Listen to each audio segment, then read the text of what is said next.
Hello, Sami. Welcome to the conference. Can you hear me well? Yeah, I can hear you loud and clear. How about you? Super. The floor is yours. Thank you. So I'll start sharing my screen. Just a second. And hope you can see my screen now. So my name is Sami Uski. I'm leading the business development initiatives in TietoEVRY and focusing for new business development areas, specifically now during the last years in around the payments. And I have more than 20 years history of working in this industry, have seen more than 20 customer implementations in different countries, and also being lately involved in all the Nordic wallet initiatives going forward. And that is basically basis for the presentation today. I have been asked to present and share our experiences rather than presenting the solution or one project as such, but really sharing experiences and is there some best practices to taking into account, for example, when implementing the payment infrastructure, but actually more or less how to implement the services and innovation on top of the payment infrastructures. So that is then the agenda. So really focusing on the services and experiences that we have had, for example, implementing all these Nordic wallet implementations. So each country having own wallet implementation, and now there is a pan-Nordic initiative called P27, reflecting 27 million persons living in the area, developing the platforms for the region. In the core of innovation is really much the request to pay.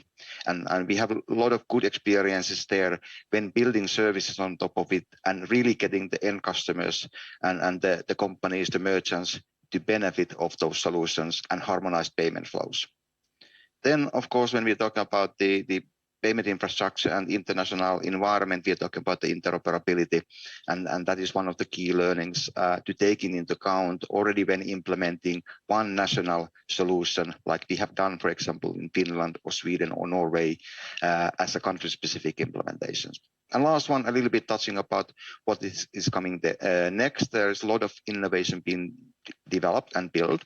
And David presented one of those ones that we are also involved and this central bank digital currency pilots.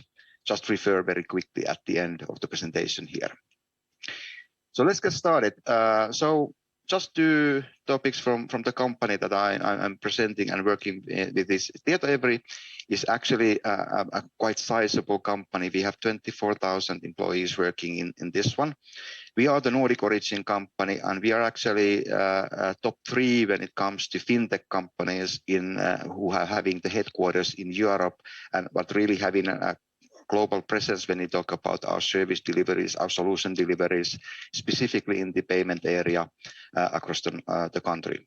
Our brand is not very well known in the public market. Why? Because we are pure B2B company. So we are helping banking infrastructure players, the central banks, the banks, but also we are not only working within the financial service sector, we work with the public sector, we work with the healthcare sector.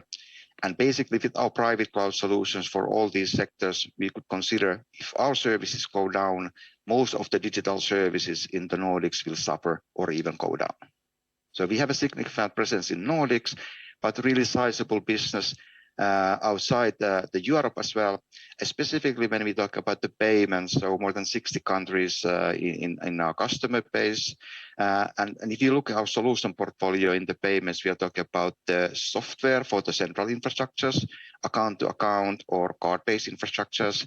We are having solutions for the banks, both for account payments, but also full-blown card solution from acquiring, issuing solutions, as well as then open banking services. So pretty wide range of payment solutions and services in our portfolio.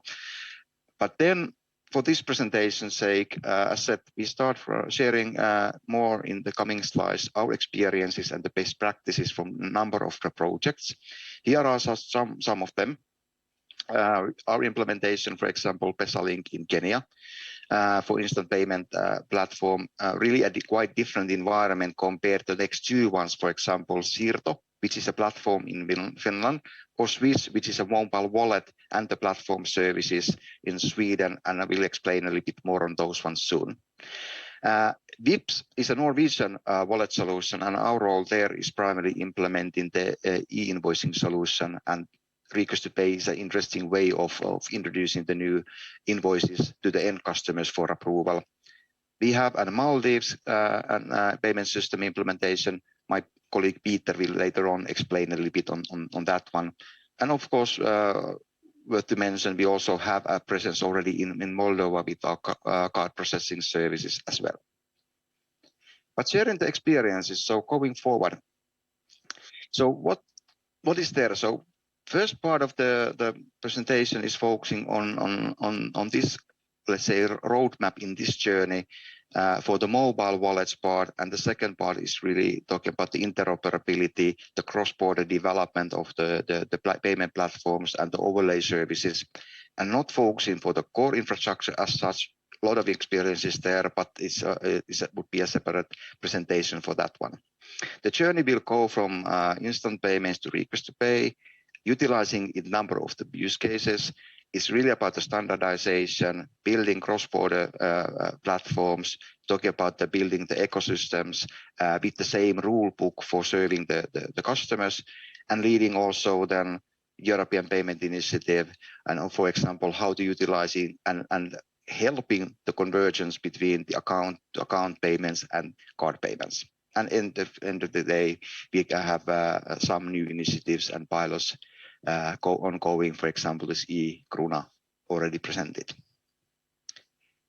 But starting from the innovation part, and this is also a question of innovation, and this is a FinTech forum, and it's valuable to understand that on top of the infrastructure, the key new element of the infrastructure is actually Request to Pay, and that is really changing the game in the payments, like somebody is calling it the last missing puzzle in terms of providing good usability payment services. So in Europe, we have the new rule books. We have the first services out when it comes to Request to Pay, and worth to understand here is that the Request to Pay itself is not the payment. It's really information flow, real-time information flow both ways before the payment is executed, and there should be a clear segregation of these services and then the eventual payment initiation. And by segregating these layers very clearly, it will open up for new kind of a competition, new kind of innovation built on top of the both layers or one layer, and I have good examples of those coming back. But really worth to understand what the Request to Pay actually is compared to initiating the payment or the payment clearing and settlement. The experience, what I was referring to, is coming from the Nordic wallets, and starting there, for example, in Sweden, Swiss have really reached the market. So Sweden is having 10 million people living there. Already 8 million of the nation is using the mobile app called Swiss. It's one of the most known brands in Sweden, actually. And one crucial element is also the understanding that when it started naturally from person-to-person payment and developing the services there, the next one was Request to Pay and bring it in more for e-commerce. And there have been significant examples of conversion rates from card-based payment into account-to-account payment using the Swiss, and really the Request to Pay flow and make it very simple for the end users to execute the payments. It's a good example of really bringing the new volumes there, and then we are talking about really significant payment infrastructure component in place in Sweden, and very visible, very much appreciated by the end customer. The second example is VIPS, and experience there is that then we start realizing actually what I forgot to say, that Nordics is interesting. Why? Because we have 4 quite different kind of a wallet ecosystems or wallet solutions in place. So we could see that Nordics almost like a test lab for different ways and models to implement the instant payment infrastructure and the wallets. So in Norway, the difference between Sweden and Norway is specifically there that same central utility company is actually managing the wallet, the national authentication scheme called Bank ID, but also they have the national debit card scheme called Bank Accept. And what benefits you could find if you have all these services more integrated and combined into one customer experience is an example that we can bring as an example in Norway. In Finland, there is a big difference again between Finland and Norway and Sweden there, that in Finland, we built it after that one, and the decision was not to implement one wallet. Actually, it was all the way started that Siirto is a platform without a wallet application and letting any PSP, not only the banks, or one wallet. Any PSP license holder can implement a wallet and utilize the same platform with the same rule book. So experience is there, really creating one common rule book, favoring for all the parties within the ecosystem, not just one entity, but really making it an open platform, and good innovations have been developed in Finland, for example. There have been one small fintech, for example, implementing new way of making salary payment instantly. My neighbor is having babysitting my daughter when we go to a movies, and after that one I can make a payment. So actually it makes automating the payment from me to the babysitter. She gets the money real time, but also her taxation is paid immediately, assuming that there is a taxation connected to the payment of the services provided. So good way of introducing a platform, giving competition open for the user experience, and really speeding up the innovation going forward. Mobile payment then, mobile pay, which originally Denmark origin, but also operational in Finland. There, the experience have been really the challenges after all those good volumes you can gain from person-to-person payment, and then the e-commerce to bring it for the physical store, physical point of sale, and really making the implementations there. So there have been significant issues when it comes to different technology options to do it, but eventually boiling down that the customer experience is very difficult to make good at the physical point of sale still in some of these wallet applications. I come back to that topic as well soon in the presentation. So then what happened next? Each country implemented their own solution. Of course, then the countries started to talk about the interoperability, and the issue was where to start with the interoperability. Should you start it from harmonizing the user experience, because all these wallets looked and worked a little bit different way? Should be working from the layer 2, which is more like a facilitation layer, including, for example, proxy service? Should we start combining that, for example, me from Finland, I could pay David, the previous presenter, using the proxy service available, that I also have Swedish phone numbers connected, then the Swedish account numbers. And then then should it start from the last one, meaning the clearing and settlement, because these countries are also having different currencies. The EMSA started from user experience layer and start looking into then building the interoperability between the wallets in the means that when, for example, a Swedish user is traveling to Switzerland, then the Swiss app can pay physically there in Switzerland, or in the web shop that is having the home country, home location in Switzerland, and make that one easy. And that is one set of interoperability work that has been ongoing. So already from the start, thinking what will be the next step, and the next step will be going beyond the borders, and then how to build the interoperability. So that was more on the user experience layer, what we were talking about the interoperability. Then the next project is then P27, already mentioned. All these countries together, 27 million people living there. And the aim is really building one payment infrastructure, I mean clearing and settlement infrastructure in the beginning, but also having the common model introducing the different layers. The core layer, layer 1, clearing and settlement, and making it cross-currency settlement as well possible. Layer 2, opening it more for building the standardized value-added services, for example, to common proxy services. We are talking about common mandate handling for direct debit or e-invoicing, but still leaving via the APIs provided this layer 2 to build a country-specific, even or region-specific solutions and services. So really enabling the innovation in the layer 3, and that is the driving force for this Nordic innovation to happen. So these are the examples what we are talking about, really building then the core infrastructure layers in this model, and it's really about the collaboration. It's really talk about the common rule books that needs to be harmonized, and of course then we have experiences and learning also that when more and more parties are involved, first of all because there have been already existing solutions in the country-wise, those needs to be adopted that they work the same way. And then secondly, when we are building more common rule books and decisions and shared specifications, then it takes more time to define new services. So there is also some level issue then slowing down the innovation even, but still the interoperability is really must to be implemented in the platforms. So then next initiative that I'm referring here is then what is then the pan-European payment solution and leveraging the instant payments and utilization of cards. And here probably the point and the key learning is that while introducing something new is not a viable option that everything needs to be changed what we already have. And for example, considering that we build something like account-to-account payment infrastructure, that everything in the point of sale should be changed. I refer to learning in mobile pay, for example, in Denmark. So is it a viable option that in Europe we would change every single point of sale payment terminal to support something new? Or should it be really the innovation here that those could be reutilized for new different contexts?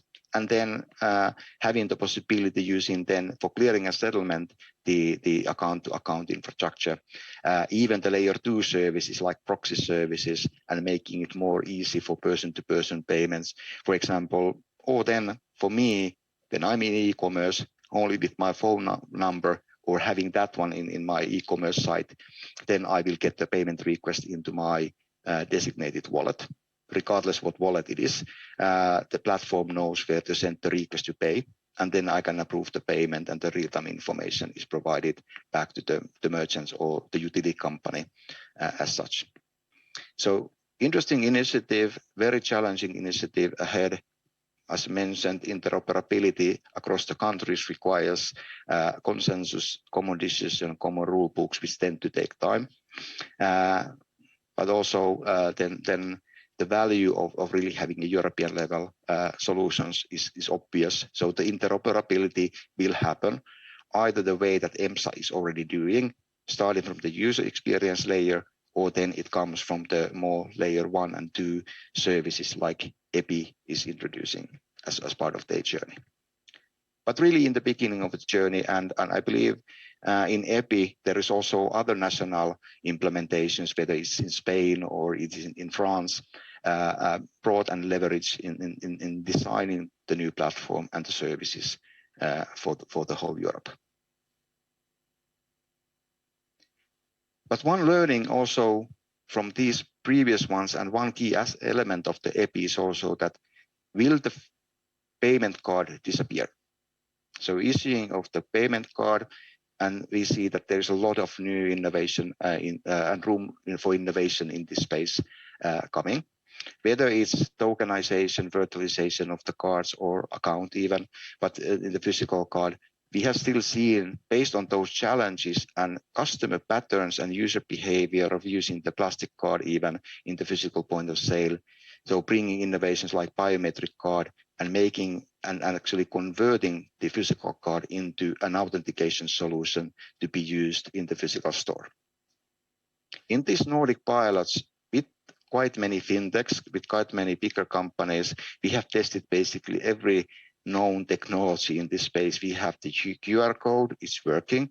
We have used the BLE, Bluetooth, not really working. NFC, we have tried for different means. We get it operational, but not really gaining the traction within the customers. And then we have also face recognition used also there for authenticating myself in this payment situation.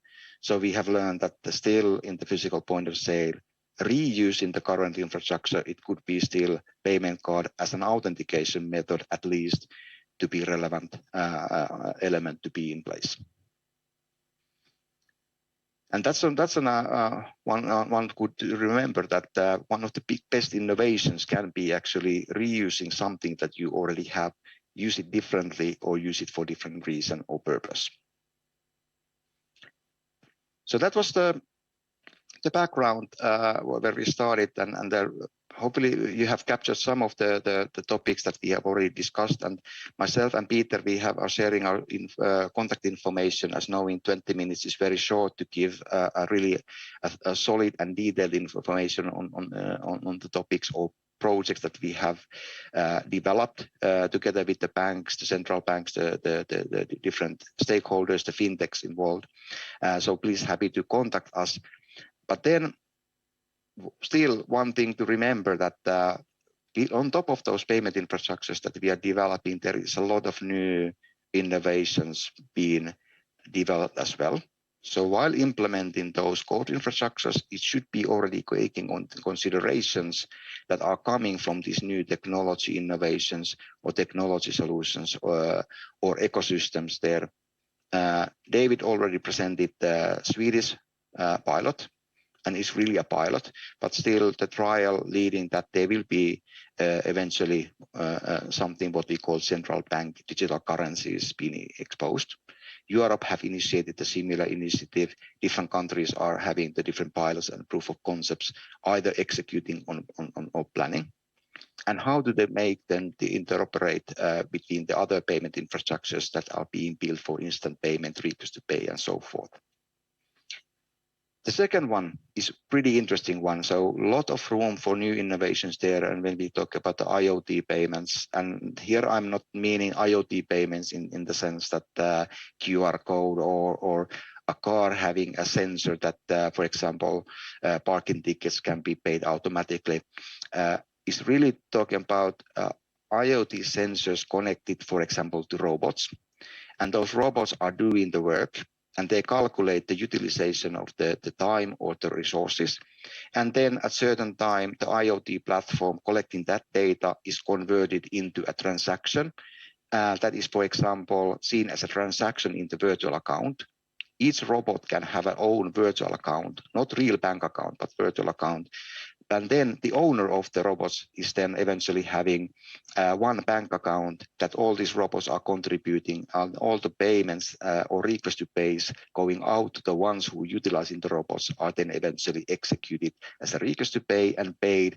And then the company can reconcile it back to the individual robots. So then the whole solution automatically then can show the profitability of individual item or device or robot or a car fleet in a fleet in a structured manner with all those tools already available in the virtual accounting. And then the third one, we have been executing a number of the pilots when it comes to connecting some intelligence into the money or value. One example has been for State of Finland, who is giving then, for example, allocation of fund for some reason. And for example, for poor people, for allocating money each month for food. And actually there we have tested with the distributed ledger technology that for this value, we can connect a rule that value or that money given can only be used for that reason that it was actually given. So we have means to control that the money is not used for something else. So buying food instead of alcohol or traveling somewhere. So that's one example of what we tested in that pilot. So those are really interesting new pilots and trials with the new technology solutions that we are executing.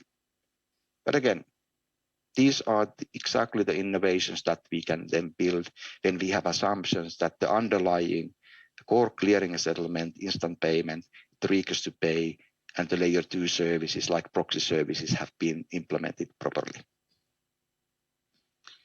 So this is basically my presentation here, and I said that sadly we don't have an opportunity to discuss of many of these topics with you during the breaks and the lunch or the dinner time with you. So that's why we're sharing the contact information, myself and Peter, who's explaining soon the one of our case in Maldives. So please happy to contact me or Peter, and we will share more information with you on any of these topics that we presented here. So thank you for having this opportunity to present today. So let's be in touch.